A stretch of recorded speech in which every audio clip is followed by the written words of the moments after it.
আপনি কি জানেন আমরা যে কাঁঠাল শুধু ফল হিসেবে খাই, সেই কাঁঠাল দিয়েই অন্য দেশে বানানো হয় মাংসের মতো খাবার। হ্যাঁ, শুনতে একটু অবাক লাগলেও এটা সত্যি। বাংলাদেশে কাঁঠাল মানে গাছ থেকে পেড়ে এনে মিষ্টি কোয়াগুলো খাওয়া। কেউ দুধ দিয়ে খায়, কেউ আবার ভাতের সাথে। কিন্তু পৃথিবীর কিছু দেশে, বিশেষ করে চীনে, এই কাঁঠাল দিয়ে এমন সব খাবার তৈরি করা হয় যেগুলো দেখলে আপনি বিশ্বাসই করতে পারবেন না। ওখানে কাঁচা কাঁঠালকে বিশেষভাবে রান্না করে বানানো হয় চিকেন বা পর্কের মতো খাবার। রান্না হবার পর কাঁঠালের ভেতরের আঁশ এমনভাবে আলাদা হয়ে যায় যে দেখতে ঠিক মাংসের মতো লাগে।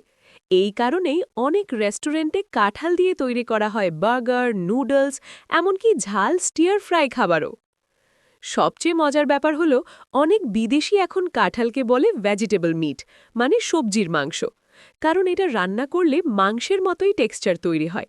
এখন পৃথিবীর অনেক দেশে ভিগান বা নিরামিষ খাবারের মধ্যে কাঁঠাল দিয়ে তৈরি বার্গার খুবই জনপ্রিয় হয়ে গেছে।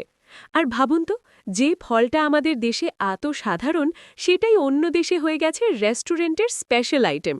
শুধু তাই না, কাঁঠাল দিয়ে ডেজার্ট, আইসক্রিম, এমনকি মিষ্টি পানীয়ও বানানো হচ্ছে। কাঁঠাল শুধু সুস্বাদুই না, এতে আছে প্রচুর ফাইবার, ভিটামিন আর শক্তি।